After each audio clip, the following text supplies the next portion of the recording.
Boston parents who want better schools for their children have more reasons to be worried. There's still a waiting list for applicants to charter schools, and district public schools are losing money from the state and federal government. One response is a forum on charter schools that will take place Saturday morning at Madison Park High School in Roxbury. Our guest is from the group presenting the forum, Citizens for Public Schools. We'd like to welcome the Executive Director, Lisa Guisbond. Thank you very much for being with us, Lisa. Thanks for having me, Chris. I want to talk about the timing here, because in view of things we've been hearing, in view of all the money from education interests in the mayoral campaign, I guess this is a good time to start talking about charter schools again. Yeah, it's a good time for several reasons. There is a heavily financed push to lift the cap on charter schools, and we at Citizens for Public Schools are concerned about that and how that would impact the budget of the rest of the public schools, which still serve most of the public school students. And there's new leadership, there's a new mayor in Boston. We're excited about that as an opportunity to have a good discussion about what to do going forward. And there's a gubernatorial race coming statewide, another chance to raise these issues and have a really good discussion, fact-based discussion with the voices of the voters and citizens of the state. Now, this is an issue that skews people in different directions. I know it's hard to find a completely neutral meeting about this topic, but what about the participants? Because they all represent constituencies out there who do have some concerns. Yes. I'm not going to claim it's a completely neutral event, but we do welcome... No, I said it's hard to find a neutral event sponsored by anybody. Yeah, but we do have a broad spectrum of voices included people representing, well, our keynote speaker is Daniela Ann Cook from the University of South Carolina, who has done extensive research into the New Orleans charter school experiment and the impact on teachers there. That's very newsworthy and timely because there was just a class action suit settled in favor of teachers who was determined wrongfully terminated when the charter school movement came into New Orleans. So I'm very interested to hear what she has to say. And then we'll have Alan Jalen presenting from Citizens for Public Schools' recent report. We had a chapter on charter schools in Massachusetts. We'll have two speakers talking about English language learners and charter schools and students with disabilities and charter schools, because those two groups of students have not been represented in charter schools as much as their representation in the general population. And then we'll have the voices of parents, students, teachers who've had direct experience with charter schools, and really try and open it up to community discussion with all the people who come to the forum.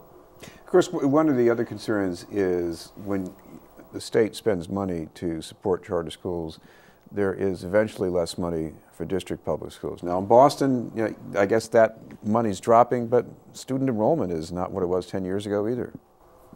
Right. Well, it does, one of the issues with the representation of students with disabilities and English language learners and their lower representation in charter schools is these are students who tend to have greater needs and can be more expensive to educate. So one of the issues that's been raised about charter schools is it sort of ends up concentrating those sort of more challenging, more expensive to educate students in the traditional district schools who are losing money to the charters.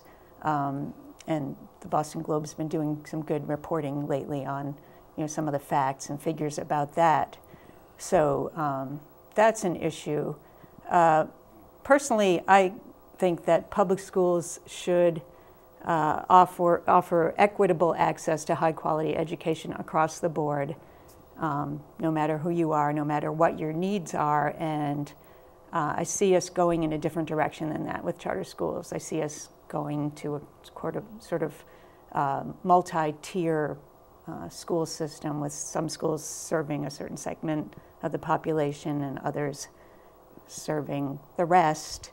And I think when you look at the schools that are sort of held up, or the countries that are held up as having high quality educational systems with great results, like Finland, for example, they've approached things a completely different way, which is to make sure that their whole public school system across the board has equitable resources, highly trained teachers.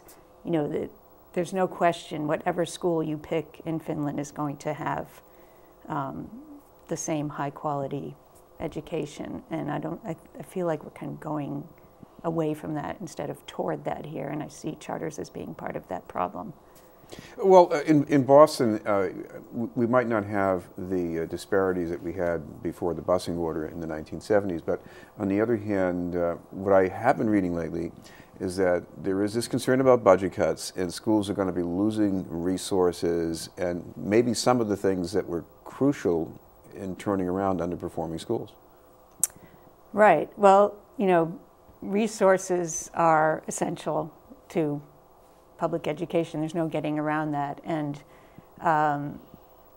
you know, one of the sort of theories behind the starting of the charter school movement, which started 20 years ago with the Education Reform Act of 1993, was this idea of competition. They'd inject competition into the system, and they'd be laboratories of innovation. So the competition idea to me, doesn't really go with public education itself. It's not about competition. It's about providing as equitable form of access as you can to all students. And then the laboratory of innovation thing doesn't seem to have panned out either, because it's not as if there these laboratories that develop creative, innovative ways to reach all kinds of students that can then be borrowed or imitated by the district schools, partly because they're not educating all the kinds of kids that we have in our public schools. Well, they might have some laboratories, but they hardly have a monopoly. We should mention this is going to be a forum starting 9:30 on Saturday? Yes, 9:30 Saturday morning at Madison Park High School, 75 Malcolm X Boulevard. It's free. It's open to the public. We urge anyone who can to come. If you can't come for the whole time, come for part of it. We really want to engage and include the voices of the community, the Boston community, and the broader community, because we just think these issues are so vital, and we want to hear from what people think. Hey, thank you very much for being with us. Lisa Guisbond from Citizens for Public Schools. Thanks again for having me. We'll have more news in just a moment.